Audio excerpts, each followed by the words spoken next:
Pre operative phase में चंद चीजें आती हैं, उसमें आप पेशेंट को सारी चीज एक्सप्लेन करें कि उसके साथ क्या होना है, उसकी सर्जरी में क्या होना है, कैसे होना है, और उसको कितनी पेन होगी, उसको क्या क्या प्रॉब्लम्स आ सकते हैं। अगर पेशेंट को पता हो तो उससे काफ़ी बेहतरी हो जाती है। जिसमें आप पेशेंट को जो स्पायरोमीट्री है, वो एक छोटी सी मशीन होती है, आप उसको जोर से सांस लेते हैं, बॉल्स हैं जो ऊपर जाते हैं उसमें, तो वो आप पेशेंट को कहते हैं। तो ऑपरेशन के बाद अगर पेशेंट ने पहले प्रैक्टिस ना की हो तो कई पेशेंट्स को समझ ही नहीं आती कि मैंने क्या करना है, क्योंकि जब भी वो लंबा सांस लेने की कोशिश करते हैं उनको दर्द होती तो वो नहीं लेते।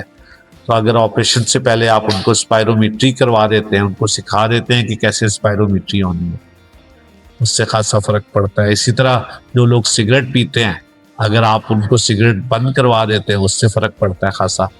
और पेशेंट को प्रोसीजर रिलेटेड कि कहाँ पे इंसिजन होगा, कहाँ कहाँ ऑपरेशन के बाद दर्द एक्सपेक्टेड है, और क्या क्या आपने करना है, अगर आप ऑपरेशन से पहले बता रहे हैं तो मरीज ऑपरेशन के बाद वो सब काम बहुत अच्छे तरीके से करता है। प्री ऑपरेटिव फेज में स्पायरोमीट्री से एक तो आप लंग्स को एक्सपेंड कर लेते हैं प्रॉपरली, और पेशेंट को समझ आ जाती है कि व्हाट इज स्पायरोमेट्री। क्योंकि ऑपरेशन के बाद जब भी आप मरीज को कहते हैं कि लंबा सांस खींचो, वो लंबा सांस लेता है, उसको दर्द होती है, वो रुक जाता है। उससे कहो कि जी ये 3 बॉल हैं उठाने, वो उससे 1 बॉल नहीं उठाई जा रही, वो कहते हैं डॉक्टर साहब ये उठती ही एक है।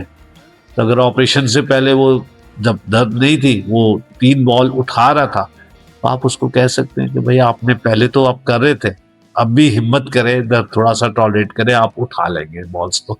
वो ज़रूरी है। अगर आप की स्पायरोमीट्री वगैरह नहीं होती, लंग कोलैप्स करेगा।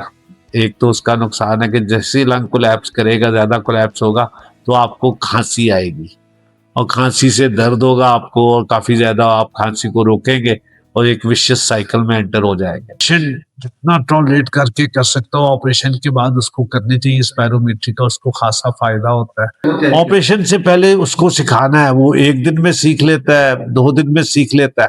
वो अगर सीख लेता है, वो पेशेंट के आईक्यू पे भी बहुत डिपेंड करता है। अगर पेशेंट को नहीं समझ आ रही तो ही और शी में टेक वीक। ऐसा तरीका है, दिन में 5 नमाजें, दिन में 5 दफा आप 15-15, 20-20 मिनट करें।